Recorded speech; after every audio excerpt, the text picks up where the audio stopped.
StrayAllDay.com. Baldwin, StrayAllDay.com, WorkingYourGame.com. Today's daily discipline is about doing less. This connects right to what I was talking about in yesterday's daily discipline video, which is we all understand this 80-20 principle, or at least maybe you've heard of it. 80% of your results come from 20% of your inputs.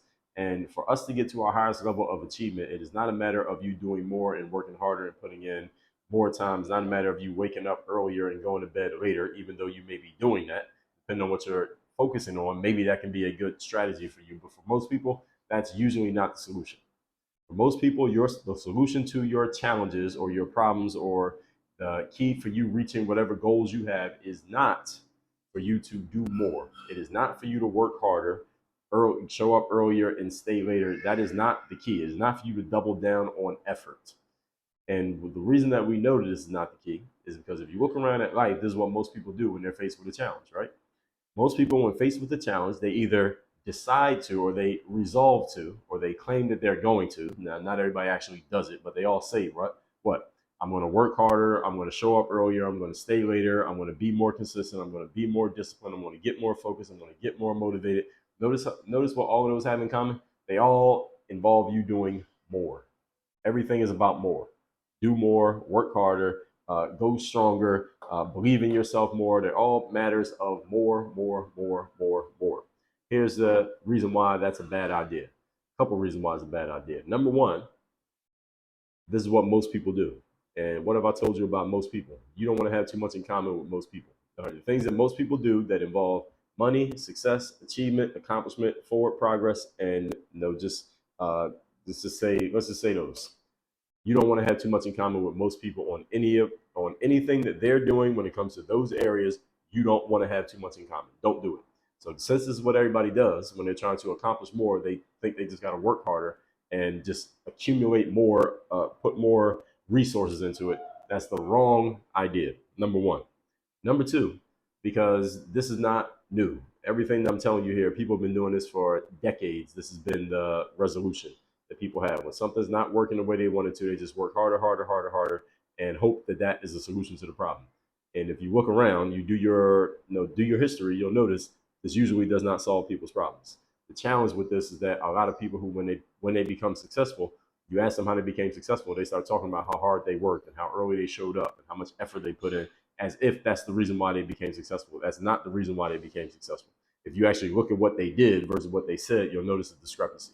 So here's what I'm telling you need to do. You need to actually do less, but not do less of everything. You got to do less of most of the stuff you're doing and do more of a few of the things that you're doing. So again, 80-20 principle. 80% of what you're doing, you should do less of. 20% of what you're doing, you should do more of. So when I say do less, I don't mean do less of everything and just stop working, period. No.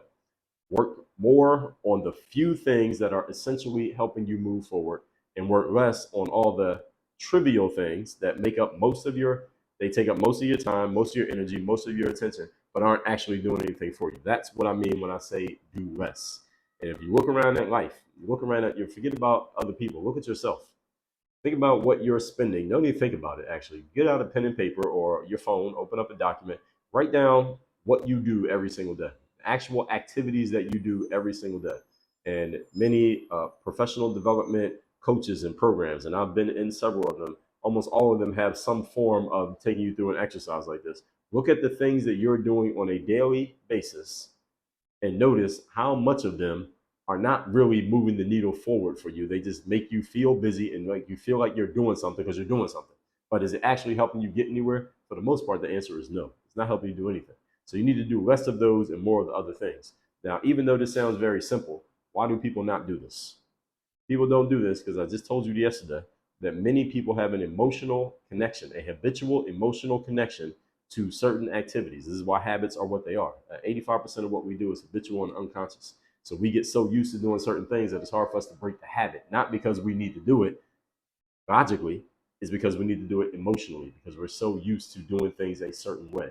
Everybody understand what I'm saying here? So if you can break this, you open the floodgates to you achieving the kind of success that you actually want to achieve, not just being content with what you have achieved. And if you want to achieve a lot more than what you've achieved to this point, meaning you're not just trying to get a little bit better, 1%, 2% better, but you're trying to get way better, like 100% better, 10 times better, 50 times better, then understand you must at some point implement this process of doing less of most things and doing more of only a few. Until you do this, or unless you do this, you're not going to get to that alpha. You cannot hard work your way to this. With that said, text me. So you're in my text community. It's free to join the community. I send out daily motivation texts every day, Monday motivation texts every week. My number is 305-384-6894. Text me. We'll tell you what your options are as soon as you get in. Secondly, workonyourgameuniversity.com. That's the only place I do any coaching. You want to work with me directly. If you like to be coached by me, you like to have me as someone who can help you get through not only the mental challenges, but then also the strategic ones, which is your plan of action, systemic ones, which is the process that makes your plan work over and over again, and the accountability challenges, make sure you're doing what you're supposed to do and that your processes are working the right way, and update it as necessary. All that happens at Work on Your Game University. So just go to that link. Again, it's down below in the description, workonyourgameuniversity.com. You can get on a call with me or somebody on my team. You can join one of our group mastermind programs. We got a bunch of options there. Go to workonyourgameuniversity.com. Link, again, down below in the description. Oh yeah, hit the subscribe button. Make sure you get notified every new video we drop on this channel. Work on your game. Dre, all